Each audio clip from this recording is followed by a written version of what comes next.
Welcome to Paul H's Reflections on the 12 Steps.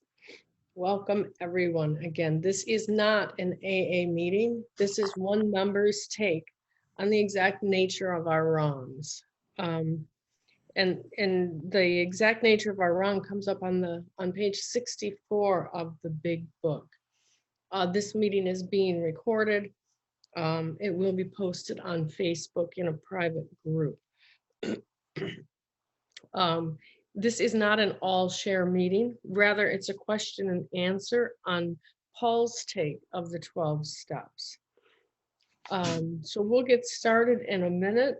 For more information on Paul, his message and his other resources, you can find that at zenbitchslap.com. You can go on his book, which tells the story of his journey in recovery, is a great read.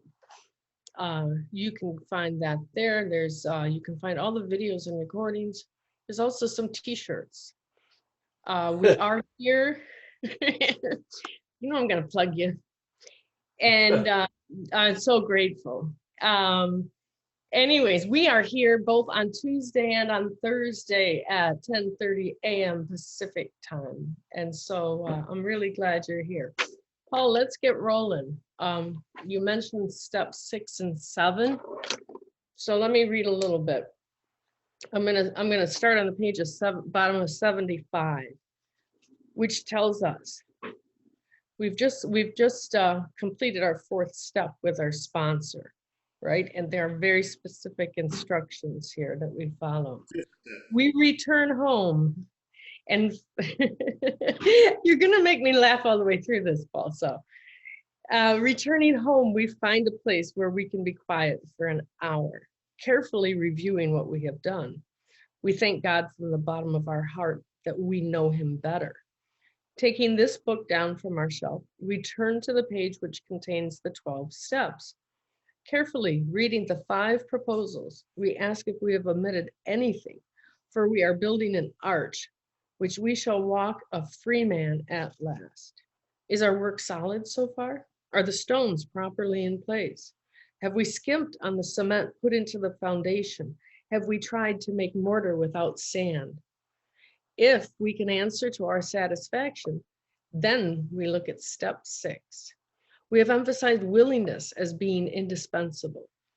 Are we now ready to let God remove from us all the things which we have admitted are objectionable? Can he now take them, everyone? If we still cling to something that we will not let go, we ask God to help us be willing. Yes. So, well, you want me to go? All right. So, Paul All right. Alcohol, thanks for having me. Really. Yeah. Yeah. Step 6 and 7. I wanted to share about it today because someone had called me this morning concern concerning deep habitual patterns and stuff like that. You can call them defects of character. You can call them anything that you want, but let's call them not ours in a way. So, based on the idea of how we look at the 4th step, put in page 64 on the 3rd paragraph of being convinced that self. That's the important point.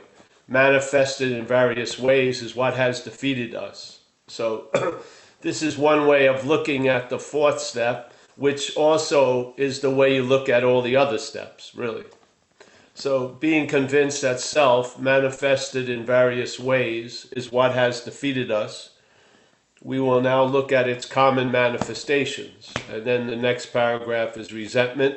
And then we go off on the nuts and bolts of how to do an inventory. On what? On the common manifestations of self in our lives. Yeah. So the premise that's being offered is a way of looking at the inventory, not about our products, but about self's products in our life. It's sort of like here, you and I think we're the owner of the store, and we have a lot of our product lines. And then when we actually take an inventory, we see something else has been selling a lot of shit out of our store, basically. And basically using our brand name and everything else to promote its own agenda. So by recognizing, by looking at the common manifestations of self in our lives, which most of us will call ours, yeah, being based on the root of the problem, which is we're identified as self. So when we see the common manifestations of self in our lives, we call them ours, and to me, that's the root of the problem, is identification as self. We're not having a sense of us. The us is identified as a self. And so that identification as a self manifests in various ways, and these manifestations is what defeats us. Basically, because us becomes an unsuspected inner condition, so to speak, and self becomes the dominant mental condition. And basically, the attention and interest tends to go to the mental condition, and so we're obsessing over self all day, which is we're obsessing over something that we're not, really. And by obsessing over self, we open ourselves up to be defeated by its manifestations. And how do we get defeated by them? Because they say resentment is the number one offender, but really the real killer of resentment is when it's my resentment. The real paralyzation of fear is really promoted by mental anxiety that we call mine. The harms done to others casts us into long-lasting prison sentences because we are the ones who did it, not recognizing that we were motivated in those actions by a foreign pathogen or an idea called self.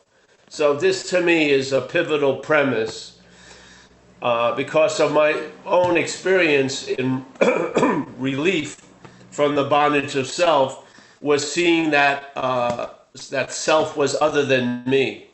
And when I saw that, the possibility of being free from it became available. Because before that, I was trying to be free as it, which is caught that whole picture is caught perfectly by the community statement of self can't get out of self. Now, I can understand that intellectually, self can't get out of self, but the feeling I'm having is it's Paul getting out of self, which makes a whole lot of sense to Paul to keep trying to get out of self. Unbeknownst to Paul, it's identified as self. So it just makes total sense to me after the years of looking at it. So I hope it translates and maybe you can see it in a similar light. So why I wanted to go over steps 6 and 7, though it's a rather short period of the working steps, it comes after the 5th step where we go over basically the patterns of how self has defeated us. Hopefully, that's one way of looking at it. And getting a clear idea of the manifestations, the common ones of self, so that when we see them starting to be cooked up by the mental state, we can bring them to 6 and 7. So for me, years into sobriety, the most active steps are 6 and 7, really. The other steps are automatic. You've been convinced that you're powerless over alcohol and that your managing life is the cause of its unmanageability. You're clear on all of those statements, hopefully. You're at a point of surrender to those facts of your life. You're not up for a debate every 6 months or stuff like that. It's a basis of your life now. The fact that you are in an active denial of while using and drinking is now aligned with that, hey, I'm powerless over alcohol and drugs, and my managing is the cause of the unmanageability, really. And it's not my managing, it's self's managing, really. So when I see stuff coming up, by hearing it from other people at meetings or in life, like when someone calls me up, realizing it's an attribute of alcoholism, not their alcoholism, not anything different than what I call my alcoholism, but alcoholism. I recognize that, and then I bring it to step 6 and 7, and I ask that, hopefully at that stage, I'm entirely ready, and I don't care if I am or not, I just intend it. I say, hey, I'm entirely ready to have this not removed. I don't believe energy gets removed. I believe it gets reconfigured. And I believe it's been configured the way it is by self. And I also believe that if I bring in the higher power will reconfigure that energy that's been configured by self and turn it into something useful to myself and others and stuff like that. So it's like a constant reclamation. It's not like I'm going to the recycling center. I am the recycling center. Yeah, so I'm watching the habitual energetic patterns of self in my life, and I'm bringing them to the solution, which is reliance on a higher power. So I'm relying on the higher power to reconfigure that. And so 6 and 7 is profoundly, it's just the way of AA, yeah? Is to recognize what we're not and to have that sifted away from what we are by the higher power attending to it through 6 and 7. And if there's any amends to be made and stuff like that and reparations, we do that because we're accountable for the behavior that has come through us, but we're not responsible for that behavior. That behavior are old patterns that were really cemented in through active alcoholism and active addiction. It left a lot of deep mental grooves in us, and those deep mental grooves keep repeating. And when we see them from awareness or from spirit, we bring what we see to step 6 and 7. And we ask that power to reconfigure it. And I just see it as so powerful because what we're not is going to keep showing up. That's the whole point of doing the inventory. We see our role in things, and then we see self's role in things. Because trying to avoid our role in things disguises self's role in things completely. And in a way, when you come to that point, you realize it was self's agenda to not take responsibility because it knew if we took responsibility for what actually happened in our life, we would see something going on in that living, which was the influence of self in our lives. So we would recognize the thief by going back to the scene of the crime. Yeah? And so 6 and 7 is what is used to deal with what comes up. Like if I hear someone like today speaking from alcoholism, and it's easy to see, because I've spoken from alcoholism tons of times. So you recognize it. And so you bring it immediately, not for them. You may suggest, hey, do 6 and 7 around this stuff, but that suggestion is taken where I am. And so because I've recognized alcoholism, it doesn't have to just be in me. I recognize it in the other person. And I go, hey, I'm entirely ready to have this reconfigured. And I ask that power to do it. And, I find it very potent in the past when there was a live meeting to do just that. Because a lot of times alcohol isn't barking in me that much, but I can see it barking in someone else. And I can tell, where it comes from. And that possibility is still latently there where I'm sitting. So I ask that energy that I'm seeing described in a self-centered way from that person, I ask that to be reconfigured. Yeah, it's beautiful. What a beautiful way, because we're relying on the higher power or the spirit, which is the whole spirit of AA. AA is not a self-help program. I don't want to help self. I want self to be reconfigured and allow it to be helpful. But self in itself isn't going to generate helpfulness.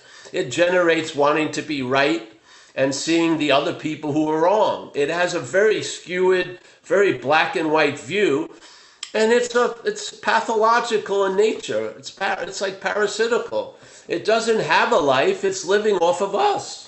Yeah, and shit.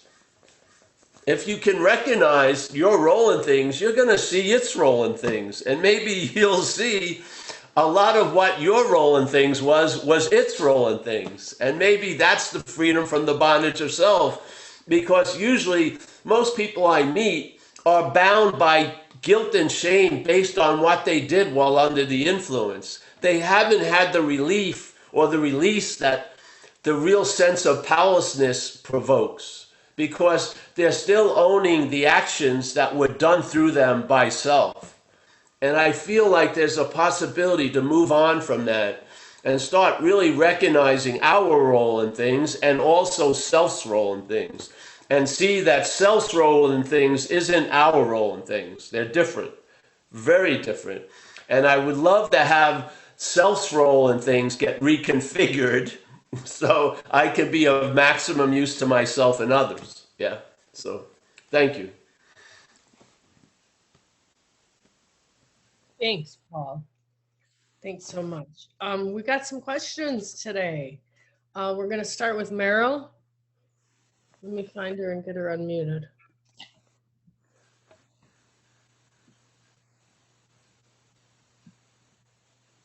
Meryl, yes. Hey, Paul. Thank you. Hey, everyone. I'm so glad this was the topic today. My question is around this exact thing. I just had this, so I've been sober for about 10 years, and I'm only saying that to say that the drink problem was removed early on for me. Like it was just removed, which was a blessing. But I now, in this point in my sobriety, it feels like all the emotional sobriety work is happening, and I've become acutely aware of these different aspects of self and certain character defects. And there are still things I just feel so powerless over. And I was just up in New York visiting my family, and I got,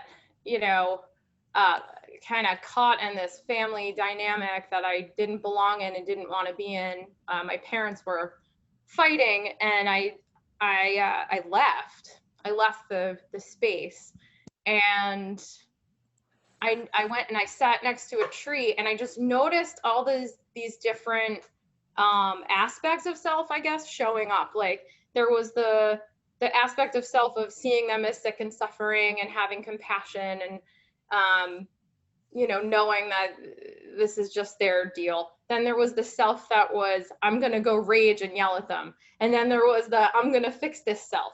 And then there was the, I'm grieving because I don't have this family dynamic that I wish I had. And then there was the, I'm just going to run. I'm going to grab my son. I'm going to get in the car and drive back to Philadelphia. And there was so much noise happening that my body started shaking, and I felt trapped. And it was interesting to just sit and notice all of this. And so I was breathing, and I prayed, and I put on this mantra, and I was chanting, and like there was this desire to do something, and I didn't. I just sat there,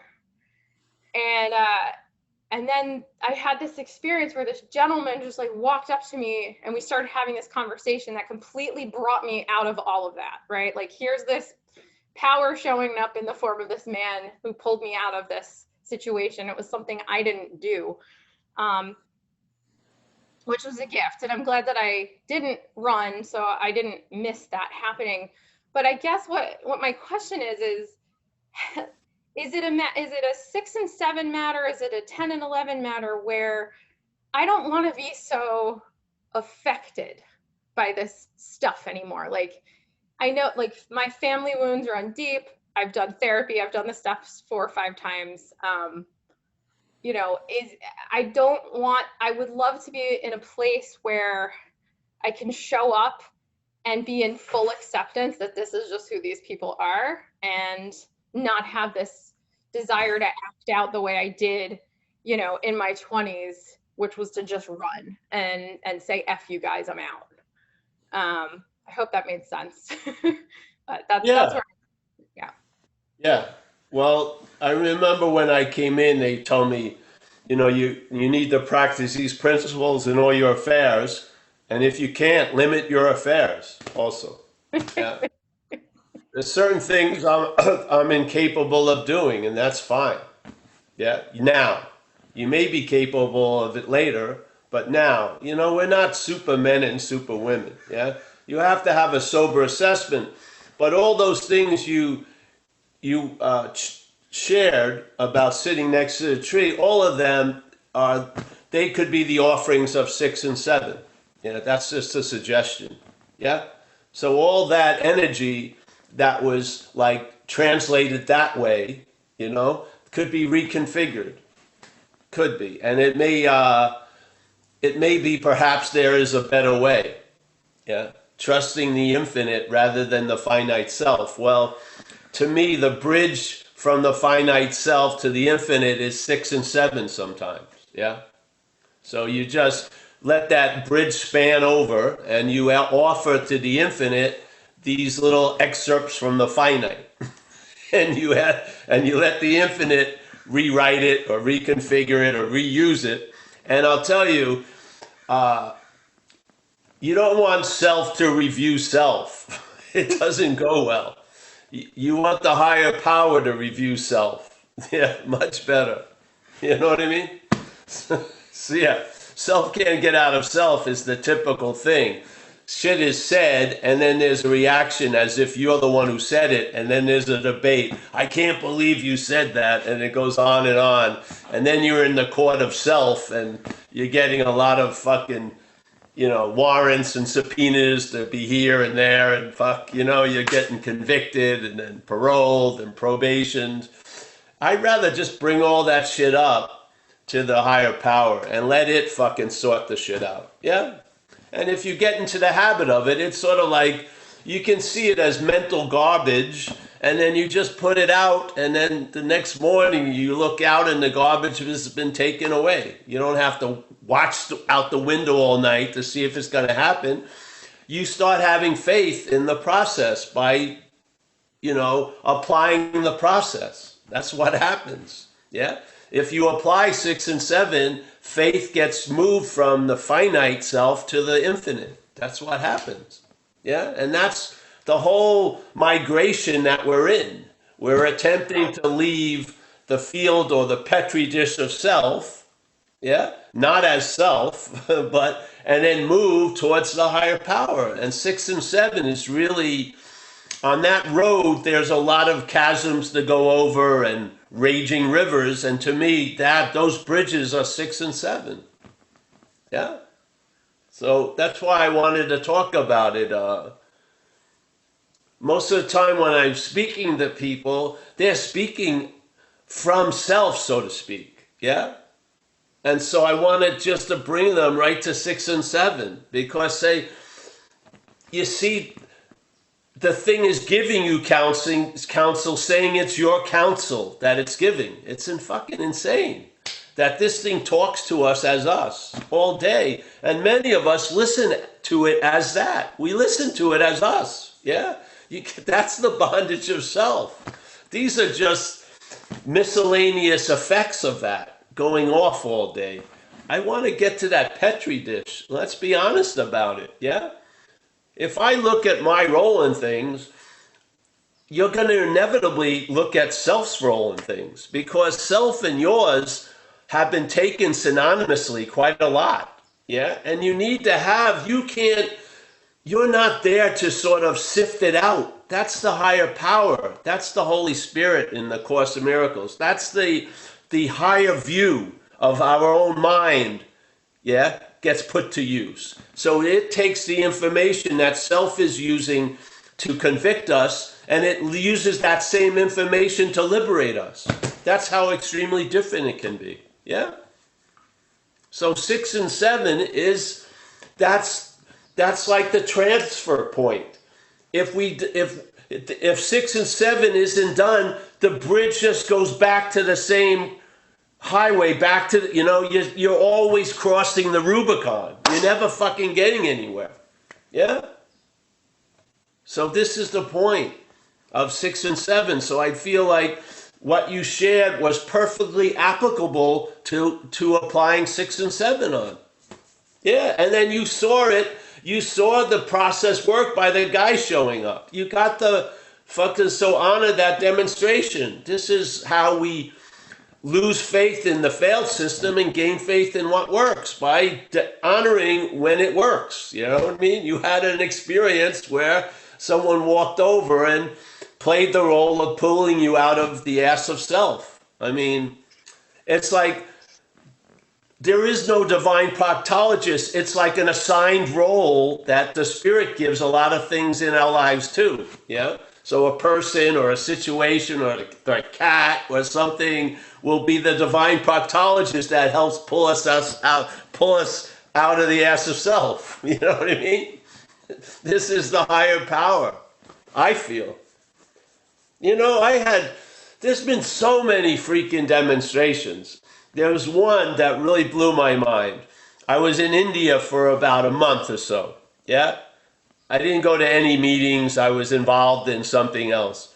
And I was seeing this spiritual teacher, and he had a huge following. So it was like 10,000 people there every day in this open amphitheater. So before you went in to sit down, everyone would take their shoes off. Yeah. So there was thousands of shoes all around the outside. And so one day, instead of sitting where I usually sit, I was leaning against the wall, and there was an Indian man leaning against the wall, yeah, with me. We didn't say much. We just said hello. We enjoyed what was going on. We left. We went to look for our shoes. I went to look for my shoes, and my shoes were right next to his shoes. And then we had a talk, and I said, well, where are you from? He says, oh, I just came from Bombay from an AA convention. And I said, what the fuck? I'm in AA. And so he says, oh, yes, there's some other members with me. Let's get together. So here's 10,000 pairs of shoes. Our shoes are right next to each other. And I'd been sitting next to the guy with 10,000 other options right before. And guess what? That guy was from recovery. So he was the divine proctologist visiting me, so to speak. Yeah.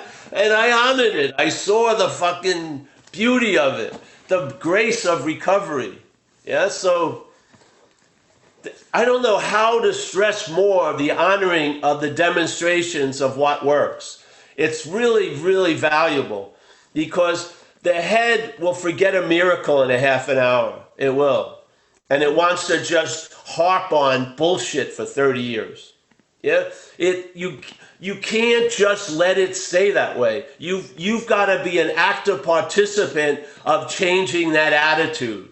That's why we do gratitude lists and stuff like that. So we have an attitude of gratitude. So instead of seeing what's not available, we're grateful for what is available. Yeah. So yeah, honey. First, honor yourself. You got out of the situation without putting your foot in your mouth. That's fucking incredible progress. Yeah? And there you go. So, the program's working as you. It's fantastic. And you have 10 years, which is fantastic. Yeah? You know what? That's what gives you the luxury of sitting in a Zoom. Yeah? Could you imagine if everyone was preoccupied by copying cocaine? How long they could sit in the Zoom? They'd be on the phone. They'd be fucking looking out the windows. They'd be, they'd be fucking totally taken over in that pursuit of getting what they think they need. Yeah? They wouldn't be able to stay for 5 minutes in a Zoom. Yeah? Jesus Christ. So there's so much that's been afforded to us to have a sense of appreciation of. Yeah? It's just mind-boggling. So, yeah. I mean, and I don't understand why, if you've seen it work in so many aspects of your life, that you would think certain aspects of your life are forbidden to this principle. Nothing. anything that you offer up to be reconfigured can and will be reconfigured. Yeah, is my feeling. So thanks, honey. Nice to see you.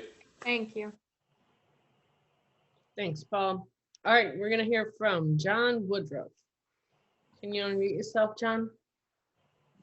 Yeah, I'm unmuted. Hey, everybody, John, alcoholic. I just had a quick question, Paul, and I think you just kind of clarified it.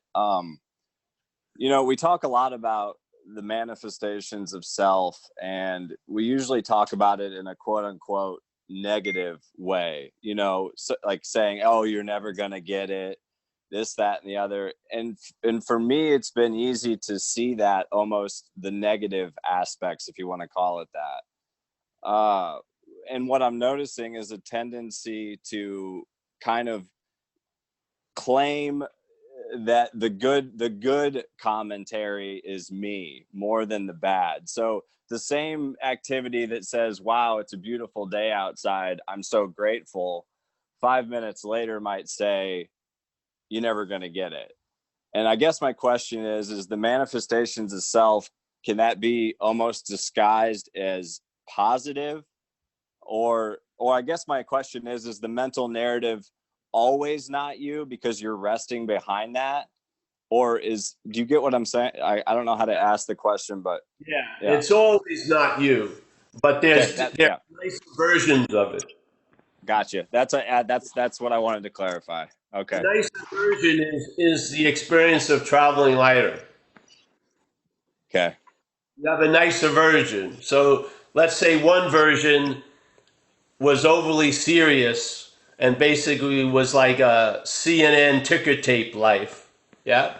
Yeah. That version sort of incites and provokes more heaviness. There's other versions where it becomes more satirical or parody or humorous with the exact same presentation as the CNN, but seen in a different light. Yeah, but it's not me. The self hasn't changed much, but what's behind the self has become more dominant. Yeah. Yeah. Yeah. So yes. You turned something that was taken quite seriously to be quite humorous. Yes. Yes. Yeah. Yes. The beauty of it. So no, self, there is no self. There's manifestations of self, and those manifestations are basically just like every other manifestation, yeah? But they tend to have a more contracting, more dense, more selfish, self-seeking type of movement, yeah? Uh-huh. So that same aperture where manifestations can come through can come from other than self. Yeah, there's tons of manifestations we're exhibiting other than self, like service, empathy, compassion, more and for ourselves and others. All of these are manifestations also, but they're not of self. Yeah, so basically, we're like a radio station. You can't blame the radio station for the music that's being played, but you can basically realize the knob can be changed and you can actually manifest or transmit different manifestations or different music. Yeah? Yeah. So if I walk in the park and I say, wow, that tree's beautiful, that's not self. I mean, I know there's no self, but do you get What self is really the identification as the one who has the manifestation. Yeah. Okay. So a lot of times gratitude is provoked when you see that something other than you has done something through you. We call it the higher power. Yeah. But basically the manifestations of self isn't self manifesting. They're manifestations of self. Yeah. Separateness, ownership, proprietoriness. Yeah. Those are the sense of self. So they're manifestations of self. It's not self manifesting. There's no self in a way. Yeah. Yeah. No, I get it. Because yeah. The strain of the mental state, the highest level it can get to is selfing. So it implies a self. It says there's a self. It says there was a self. It says that there's going to be a self, but there is no self. Yeah? Yeah. Well, the radio station's playing more beautiful music, and I guess the self part of it is also watching the beautiful music and saying, well, hey, isn't that could be self, Hey, Yes. so, Yes, okay. exactly. So the sense of self comes from the claiming of what's happening through you. Yeah. Yeah. Yeah. All right, man. So this is Thank why we weren't, it looks like we were defeated by alcohol and drugs, but we were really defeated by the bondage of self in a sense. Yeah. you. Yeah. Yeah. Yeah. Because some of us are occupied by past effects from 30 years ago now. We're living under a film of guilt and shame that affects how we see things today, all based on that we were the doer of all that, which we weren't. Yeah, it happened through us, but we were not the cause of it. And this is where real relief is. Yeah, where you can really get that you don't regret the past, nor do you shut the door on it. Yeah, you see it clearly. Yeah. You see what was of you and what was not of you. And I'm telling you, the traits of alcoholism and the traits of self are not infinite. They're finite. We've noticed them. You can see them in every alcoholic exhibits the same trait. Basically, every addict ends up in the same 3 parking spaces sooner or later, institution, jails, and death.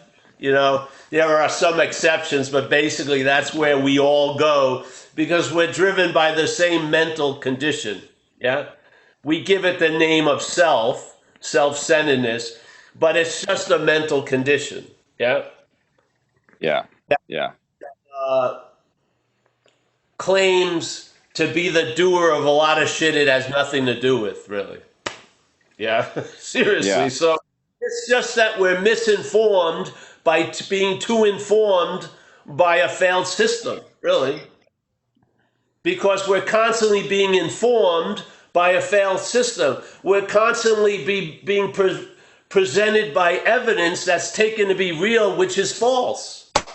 So false evidence is presented as if it's real to us all day. Yeah? So we're misinformed by what we're relying on. We need the Spirit to inform us so that we can recognize what's not us and what we are. Mm-hmm. It's a basic question that's very confusing for many, many people. Yeah? What's talking to them is taken to be them. I mean, you can't be, what would be the greatest success of a propaganda station that if you took yourself to be the propaganda? You're not even hearing the propaganda, you are the propaganda. Yeah, that's insane. And I feel a lot of us are in that condition. Yeah, and an extreme condition of that is trying to get relief no matter what the consequences are tomorrow to feel better now. And we see great examples of that with a life of addiction and alcoholism. You can see how far it can go. Yeah? You really can. It goes to extreme lengths. Extreme lengths. And, I realized early, I heard a guy share it, and I've used it ever since, which is he shared the alcoholic of my type, one of its main attributes, which is I'm willing to pay any consequence tomorrow not to feel uncomfortable now. That was it. I was feeling quite uncomfortable with this mental fucking hen sitting on me all day, talking to me as me. I swear to God, I would do anything to get out of it for 5 minutes. And I did. Yeah. And then it just reinforced the bondage of self, my wanting to get out of self, because I wanted to get out of self as self. I had no idea this was going on until I did. Yeah. Yeah. That was the life story. Paul felt discomfort, wanted to get out of the discomfort. It didn't know that what wanted to get out of the discomfort was the source of the discomfort. So my life was self trying to get out of self in thousands of different ways, but basically that was the theme. Yeah? And it failed, Yeah. and that's why it's become successful. What can a failed system show you? It's failed. That's the success. Yeah? It didn't kill me. I seen it now. If it wants to get out of discomfort, but it also seems like it wants to get out of comfort too, you know? Well, it In a can't way. handle it for long because its whole basis, it's got a story, and its story is more of a page turner when it's uncomfortable than when it's comfortable. You'll maybe Yeah. forget the book if you're comfortable, and it's got to have you keep reading the fucking book. Yeah. Yeah. I swear to Yeah. God, talking about something else, and then someone brings up a resentment from 30 years ago. What the fuck? I'm not talking anything about that. It's just constantly bringing this shit up. Yeah? I swear to Yeah. God.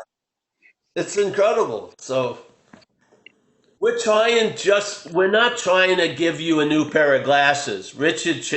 Chuck Chamberlain did that already. We're trying to check out our own eyes. Maybe we don't need any pair of glasses anymore.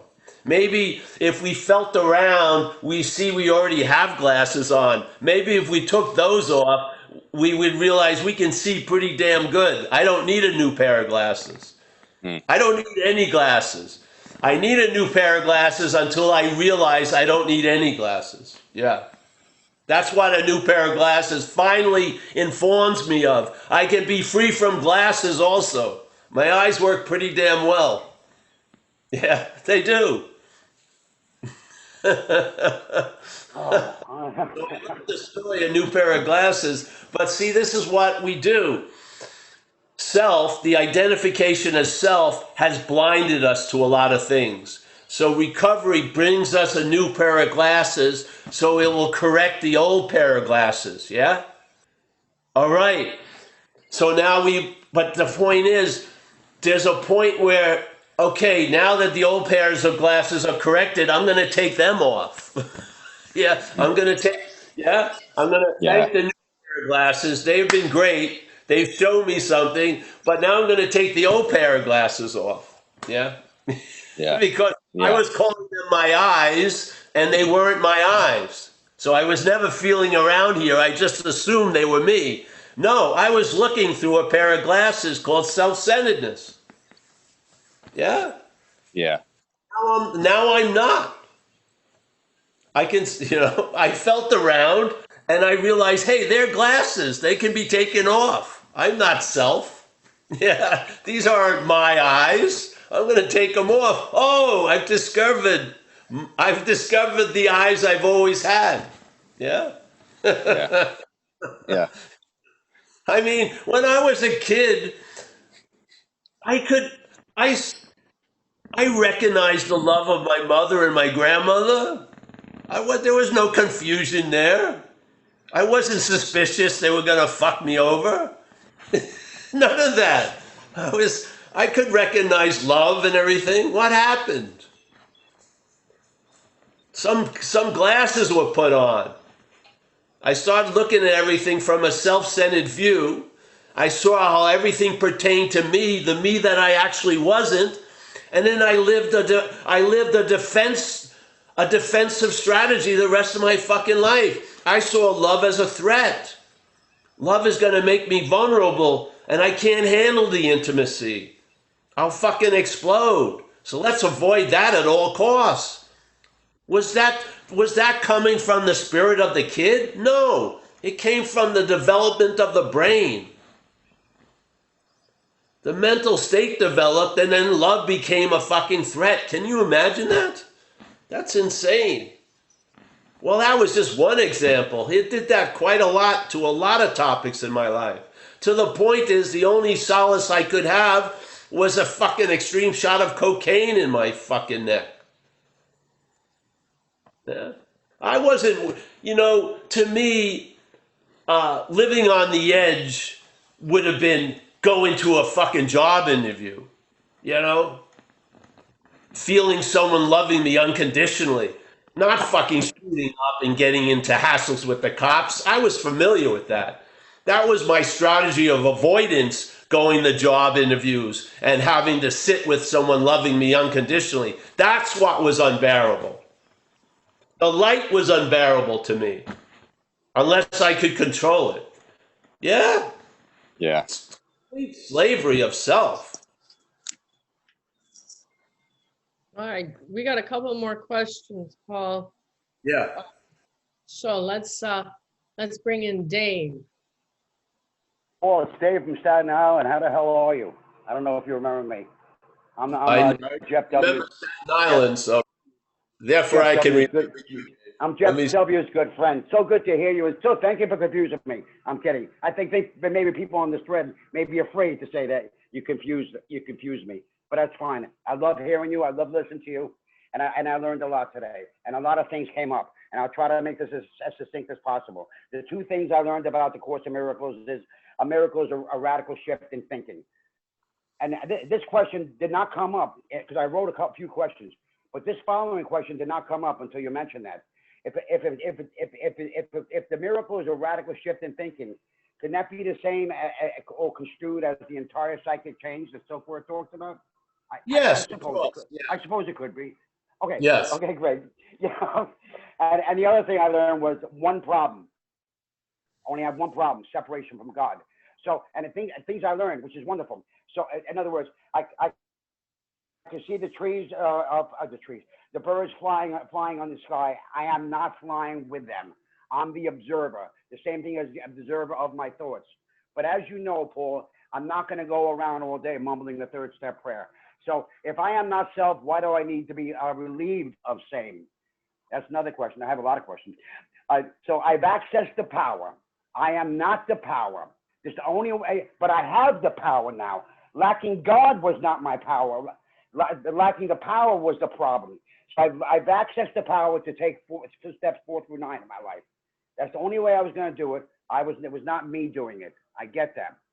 And there are no coincidences because the last person kind of took this following question. As I wrote this down, even before he shared, I wrote, are there any attributes or assets to the self? He kind of asked that. So I kind of got my answer with that. And then I even wrote, or is it wholly the negative part of the ego self? Because not all ego is bad. I step in front of a fire truck. Yeah. I'm going to run away. That's the good ego, right? Okay, I think. I mean, I'm not a wannabe Dr. Young guy, but you know what I am. I am a wannabe young guy. You know what I mean, Dr. Young. Yes. Okay, so yeah, okay. So many manifestations of self. Is that part of the 100 forms of fear that our book talks about? Yes. I would imagine. You said Yes. false evidence appearing. Okay. Yeah. And being that your talk was basically on 6 and 7, this is where I'm going to bring it home with my final question. Step 10 is not an overnight matter. Why the hell do step 6 and 7 seem that way too? Why? Because I'm taking my will back or something. Well, I'm not entirely willing to have impatience, intolerance, belligerent denial taken away from me. And it's really frustrating at times for me. Good to see you, Paul. Thanks, man. Good to see you, Dave. Let me try to get more of the feeling of selfing. Yeah. Selfing is just, don't believe it or not, I'm going to try to give you like an anatomical illustration of what I see as the bondage of self. All right? So there's noticing thoughts, yes? Noticing thoughts. And then the thoughts are claimed by this mental activity to imply the thinker. So now, every thought that you notice, or there's a noticing of, there's an add-on to that thought that you're the thinker of it. Yeah? Yes? So this is selfing. So the same thing with an action. Something went through me. An action of like opening the door for a woman or taking a shit. Those are both actions that are happening through this apparatus, yeah? The mental state will not basically has a difficult time claiming to be the doing of the shitting. The shitting just seems to happen, but it will definitely claim to be the opener of the door. Yeah? So this is what selfing does. Selfing claims all the actions that happen through us to be our actions. Yeah? We're the doer basically no matter what. Yeah? No exemptions. I don't care if you were fucking stoned for 7 days. You did everything that you did under the influence of that fucking addiction, which I don't agree with, but this is what selfing is like, yeah? So everything that's happening, feelings, thinking, doing, seeing, tasting, touching, is claimed to imply the seer, the doer, the thinker, the toucher, the taster, the thinker. This is selfing. This is the bondage of self. That's as clear as I can say it right now. Yeah? That's when I see the word relieve me of the bondage of self, it's really relieve me of the bondage of selfing. Yeah? Because the selfing is what implies the self. Selfing will be a verb, the action. Am I correct? The action happens, and then there's a claiming of the action, and the action is used to claim there's an actor. Yeah? So a lot of times you are seen as the doer of shit you really had nothing to do with. And this is what happens in recovery from alcoholism when you stop avoiding your role in things and become responsible and do step 9 and the inventory, step 4 and 10. You see your role in things, you're going to sooner or later see self's role in things, or this mental activity that I call selfing. You're going to see its role in things, and I'm going to tell you something. You're going to see it has a much bigger role than your role in things. Tell you the truth. So, to me, that's where the relief lies. So now it says render unto Caesar's what Caesar's. All right, so render unto Paul what's Paul's, and render unto self's what self's. So this is why the inventory is so important, and the recognition of how self's manifestations have defeated us. Yeah? Not us, but how something else has defeated us through its manifestations. This is quite different than your resentment, your fear, your acting out. So, yeah. All right, move on, eh? Outstanding. Yeah, we've got Andrew coming in, and we have another hand up. Are you able to stay a little bit today, Paul? Yeah, I'm here, so yeah. Right. Come on in, Andrew. Hi, everyone. I'm Andrew. Good to see you, Paul. I'm just from Peterborough. I think you remember. Oh, yeah, I know you, Andrew. How are you? I'm still silver and clean, thanks to something outside of me. But Yeah. yeah, I don't know. Okay, here, I had to write this down on a piece of paper because I would forget what I was going to say, and it might sound kind of weird, but this is the way it's going to be. Okay, now I've surrendered to the fact that I can't drink, right? I've proven that countless times, that it's just, you end up in those 3 places, right?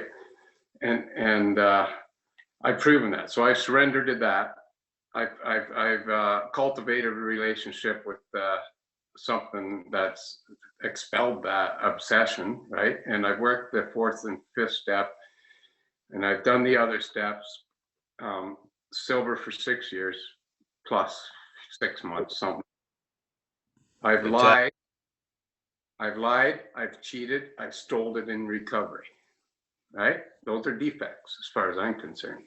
Thank God I don't like doing it. I don't like myself after the fact.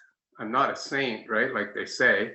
Thank God there's a step 10, because, I've had to go rectify all those situations that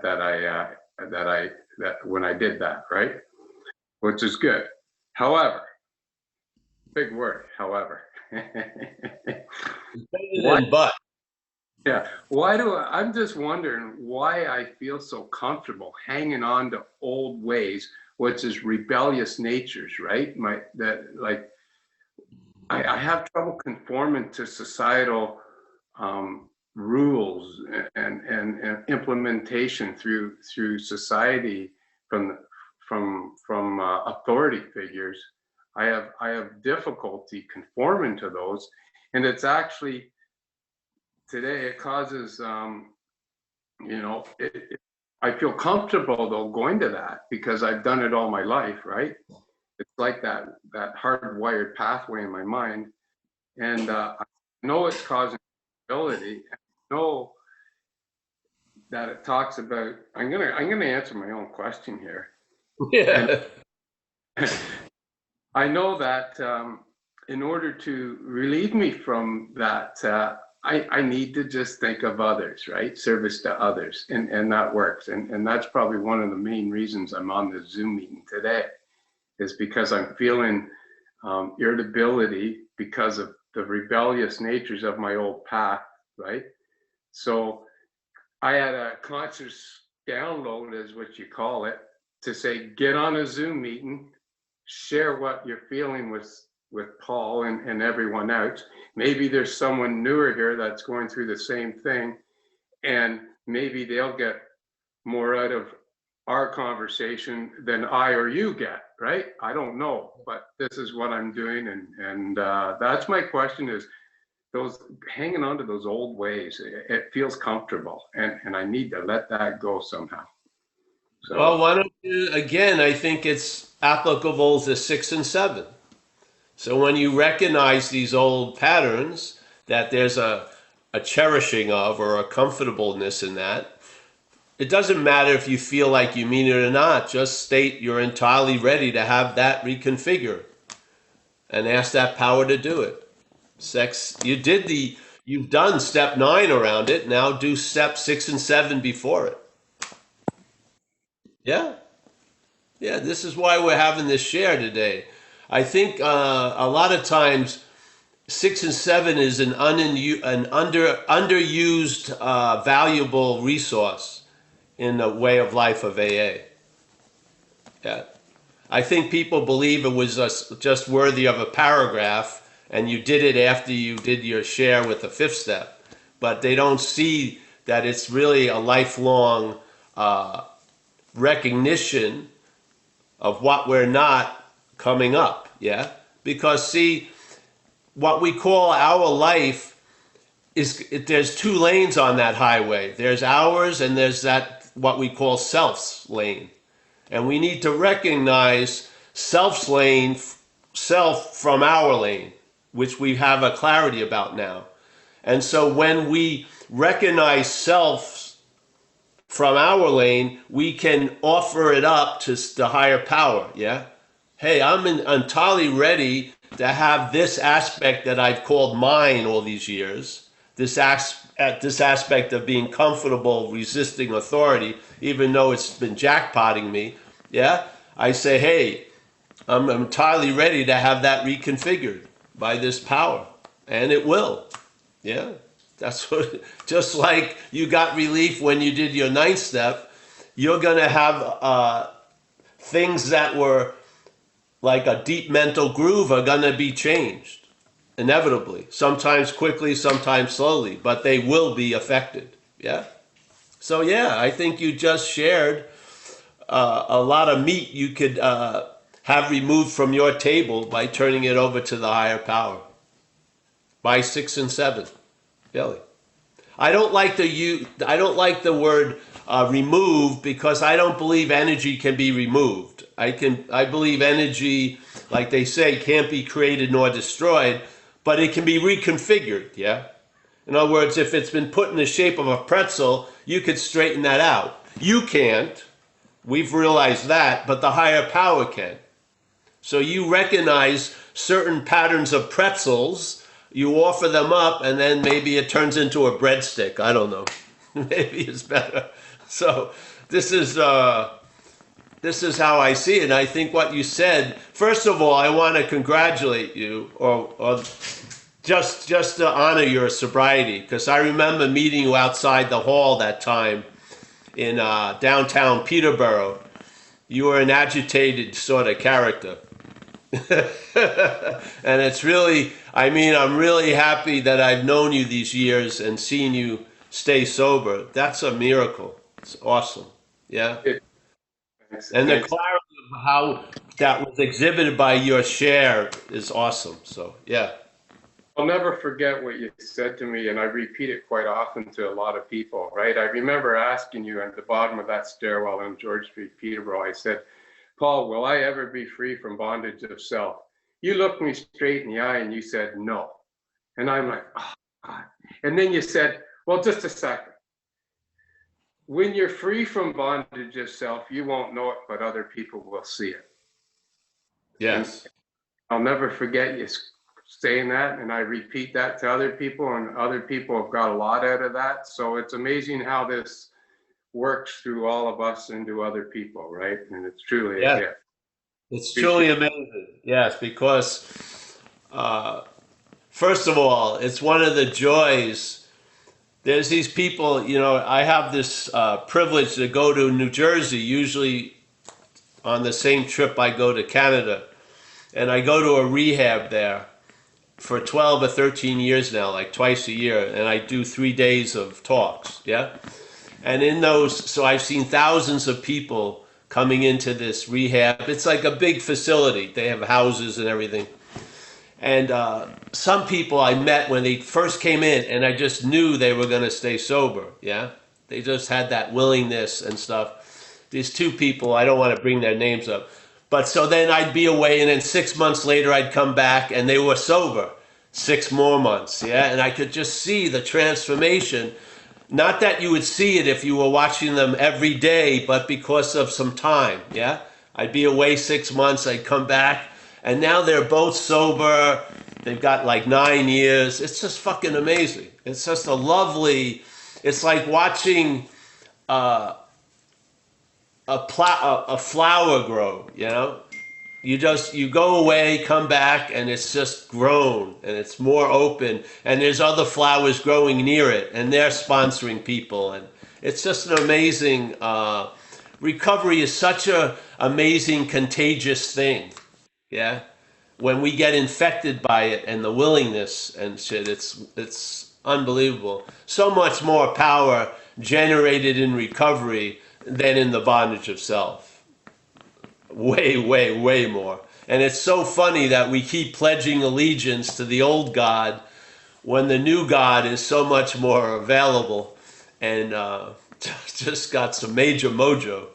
So many things that the only thing you could think of was avoiding it at all costs. So many of those giant obstacles have been reconfigured in my life. So many of them. And I've watched it reconfigured in others. I mean, it's just so profound, the grace of recovery. Really is. So, thanks, brother. It's nice to see you. Yeah, when this shit comes up, just do 6 and 7 on it. Yeah, see what happens. See if things don't change. Yeah. Either they may not change, but you will, which is cool. Either way. Yeah. Honey? Don't worry about the phone. It's someone. Yes, anyone else? Thanks, Andrew. Right, yeah, Say hello to anyone in Peterborough that I could probably know. we've got Ross coming in. All right, don't worry about the phone. It'll end soon. As long as it's here, we got him. All right? Yep. Ross, are you there? All right, looks like he disappeared. Does anybody have something else that they'd like to ask Paul about this afternoon? You can go ahead and raise your hand. If not, that's fine. Yep, so that's it. I All right. hope see the 6 and 7 isn't a one-time thing. It's not like I did 6 and 7 after I went home and took an hour. And you know what I mean? It's a living thing because as you're breathing, selfing is trying to live off of that breath. Yeah? So as long as you're breathing, in a weird way, it's breathing. And you've got to recognize, I mean, you don't have to, but the relief, the relief of the bondage of self is an activity. You recognize something starting to set up. It's sort of like lines being drawn. And then if you don't catch it early, it turns into like a pair of handcuffs. And then suddenly you're experiencing as if you're handcuffed. Yeah. So if you can see the way it draws its lines, you can bypass having to try to get out of the handcuffs because you'll never even enter the handcuffs. Yeah. So you take, and the closer you can get it right out of the oven, the better, in my view. Like you watch it starting to formulate, like a resentment usually sort of gets sat on for a while, you know what I mean? Warmed up, gone over before it hatches. So you can recognize what's going on and bring it to 6 and 7. And let that energy that's starting to formulate into a train and then laying down tracks and then taking you on a fucking journey, that thing can get reconfigured. The tracks get directed in a different way. The train, all the cars get taken off of it. It's just an engine. It can carry anything. And so this is the power of 6 and 7. Yeah. So. Thanks. Paul, Ross is back. Do you want to take his question? Yeah, sure. Come on in, Ross. You're going to have Yeah, fun. go out to get a question. All right, Ross. How are you? I'm good. Can you hear me? Yes.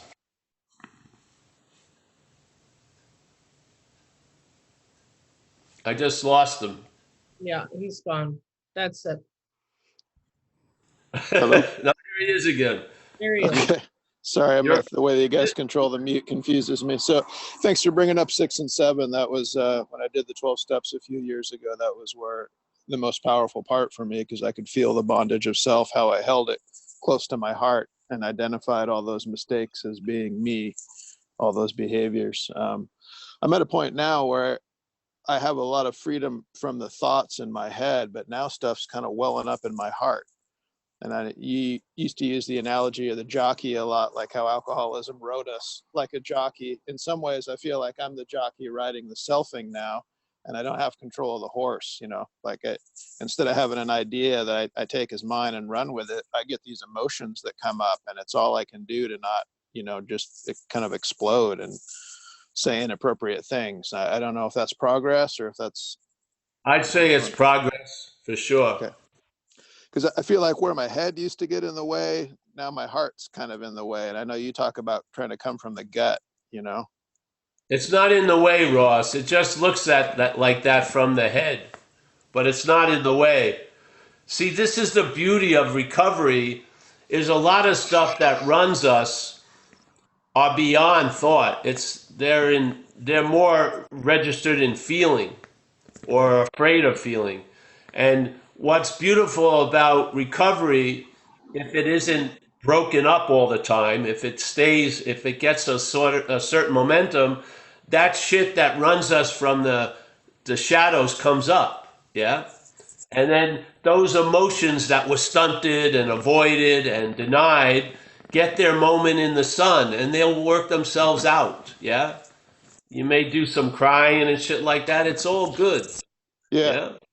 Yeah. It's I think every one of us goes through that because to life run on self-centeredness, emotions are a disadvantage. They're not valued.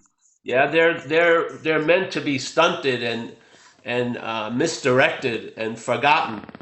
And you can't the selfing can avoid a lot of shit. It can't disappear shit.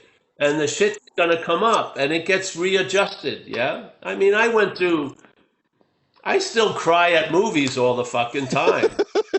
With God, every movie I cry at, when the person who's, is going to have some trouble, I start crying. I mean, it's just, you know what I mean? It's just the way it is. I'm happy it got released. Yeah. Yeah. So yeah, and if you need help with that, I like physical work more than mental therapy. Yeah. So a physical massage or shit like that can really release some of that. And it's a safe space for it to come out. And it's going to reconfigure itself. Yeah. It's pretty cool. Yeah. Okay. Thank you. Yeah.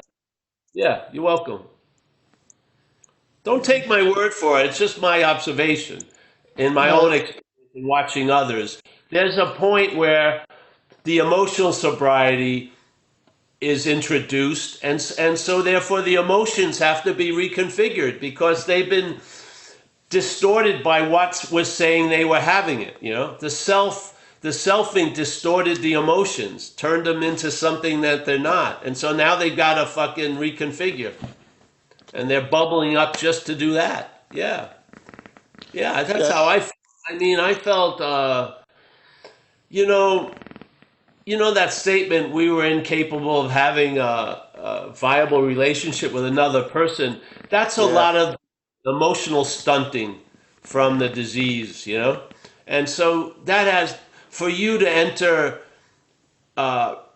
real relation with others, a lot of that emotions need to get reconfigured. Yeah, yeah. Because I would view people as a threat usually, especially in intimacy. I would think I was getting set up to get fucked over. And what really worked for me was this concept of us, not you and me, in like in intimate relations. And the woman I'm with now introduced it to me when we met. And because if I look at her as her from me, man, it may not work. But if I see her and me as us, it works. Yeah. So yeah. yeah, all these things became available because I was available finally. I found things that work because I was actually workable. Yeah. So yeah, I could understand something like us and allow it to actually override the you and I. That was really wasn't working for me in relationship. So yeah. Thank you. So good, bro. Yeah, come back, Ross, and yeah, Oh, well, tell us how you're doing with it. well, thank you. You're welcome. Yeah. Thanks, Ross. Hey, Paul, thank you.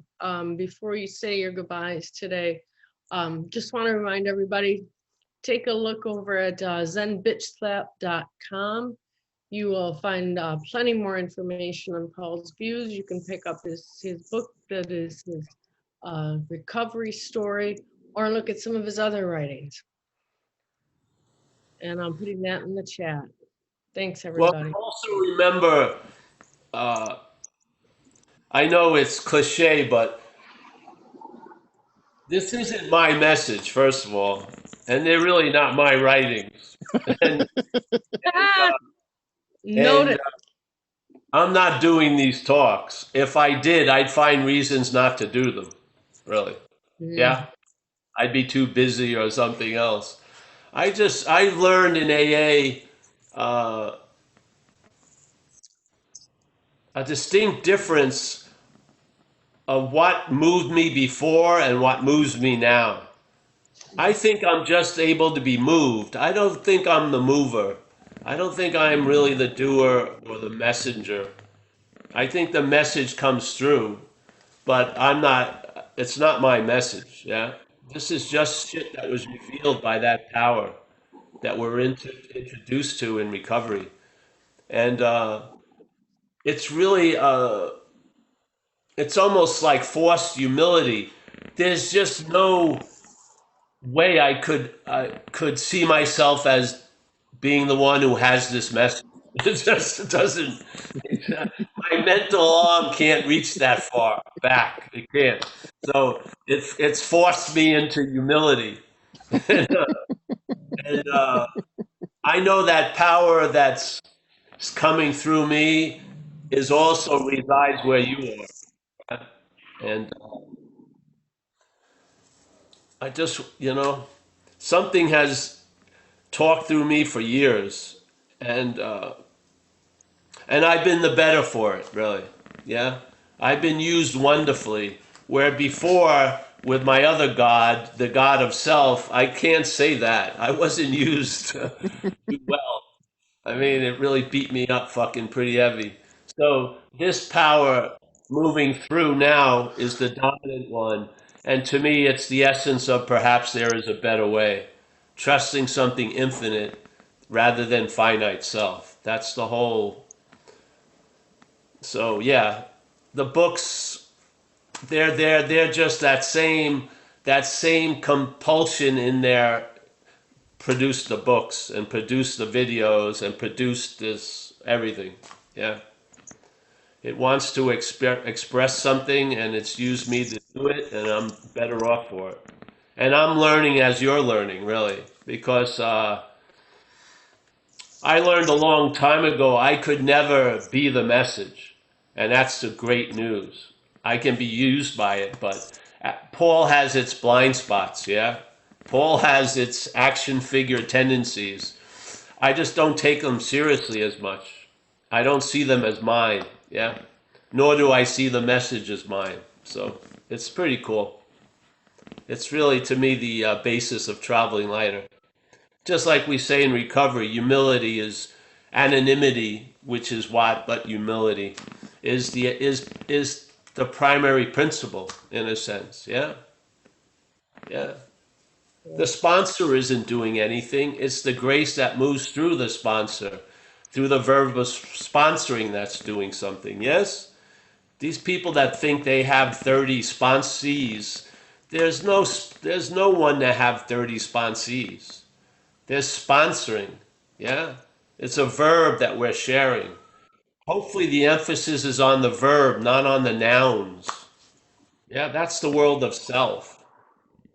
Yeah. So thanks so much. I'm really happy to have this platform to share. Yes. Appreciate it.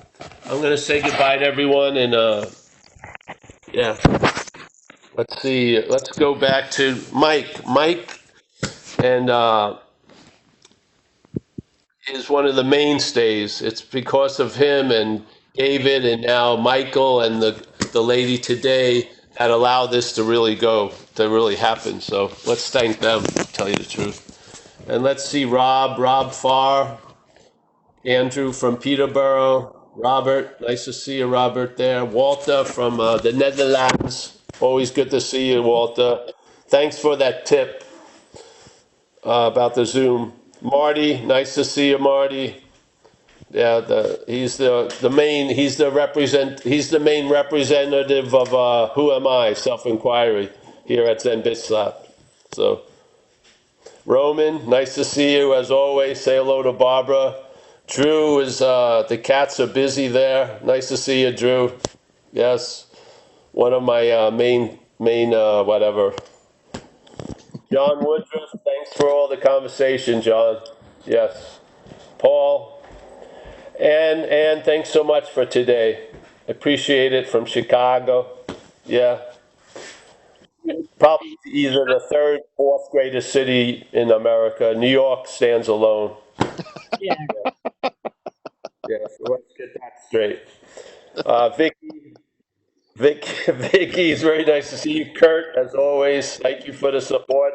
Dave is a living specimen of the sociological experiment called Staten Island. What a unique motherfucking place. Staten Island is like no other. I swear. Yeah, so we got Jane there. Mickey, I always go Mickey, the matriarch of Madeira. Merrill, thank you so much for that question, honey.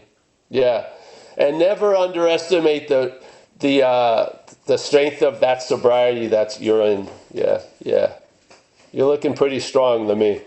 So let me see. We got Ross from Tacoma, very nice. Yeah, Leah, as always, nice to see you, honey. Chris, back there somewhere with the mask, good on you. Michael, Stacy, Rona from Southern California. No, Rona from California. I don't know exactly where. Gary, nice to see you. He's out of the corner. Your corner got a lot larger, Gary. That's good. iPhone something. Then we got Mika from somewhere. He just left. There's Mika again, Wilson. She's here. Nice to see you, honey. There was another Mika that just disappeared. Oh, here he is. There's a Mika Juntanen, and then there's a Mika Wilson.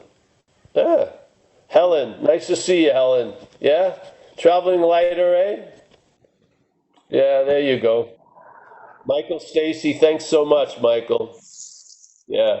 Thanks so much, really, for applying the message. Yeah. That's really the greatest gratitude. I love seeing people travel lighter. I really do. Let's see. We got Jake or Jane, Joseph, Ali, another. I don't know these names, but whatever. Everyone, thanks for thanks for everything. I'll see you Saturday. Saturday for non-duality, Wednesday for non-duality, Tuesday, Thursday for recovery. Woohoo! Let's not take ourselves so seriously. Adios.